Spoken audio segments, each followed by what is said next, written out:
Jeudi 28 octobre. Vous êtes tous les fils de la lumière et des fils du jour. Nous ne sommes pas de la nuit ni des ténèbres. Ainsi donc ne dormons pas, mais veillons et soyons sobres, revêtant la cuirasse de la foi et de l'amour, et pour casque l'espérance du salut. 1 Thessaloniciens 5, versets 5 à 8. Marie de Béthanie 2. Marie s'approche du Seigneur. C'est la troisième fois que nous la trouvons au pied de Jésus.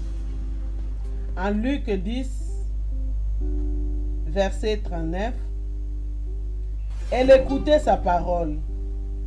À Jean 11, verset 32, dans le deuil, elle exalte sa peine, qui est immense, mais avec soumission et confiance.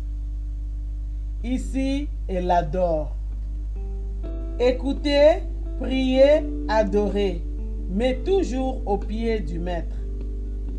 Elle avait recueilli un prix sans doute d'un long et persévérant labeur, un parfum de grand prix.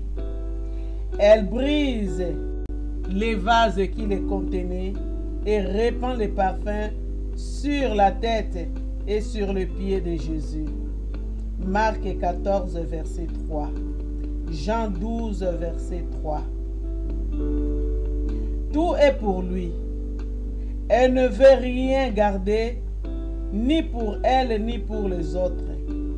D'ailleurs, un vase qui avait servi à un tel usage pourrait-il, sans être profané, être utilisé pour autre chose? La maison fut remplie de l'odeur du parfum. Lorsque nous sommes rassemblés pour le culte, y a-t-il toujours une Marie pour remplir de parfums la maison? Et c'est de cette femme qui nous est dit, ce qui était à son pouvoir, elle l'a fait. Lesquels parmi nous ne voudraient-ils pas attendre une telle parole d'approbation? Ce qui est à notre pouvoir, le faisons-nous? Nous courbons la tête dans une juste humiliation. Nos jours passent et se rassemblent étrangement. Et au soir de la plupart de ces journées, que pourraient-nous dire les maîtres? Réveillons-nous, secouons notre indolescence, notre indifférence. Dans l'humilité et dans la dépendance, trafiquons jusqu'à ce qu'il vienne. Luc 19, verset 13. Mais ne perdons pas le temps, car il vient bientôt. Ah, qu'à tes pieds, Seigneur, je reste.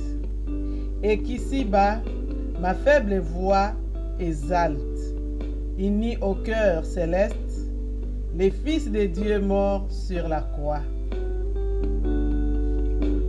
Je crois dans tes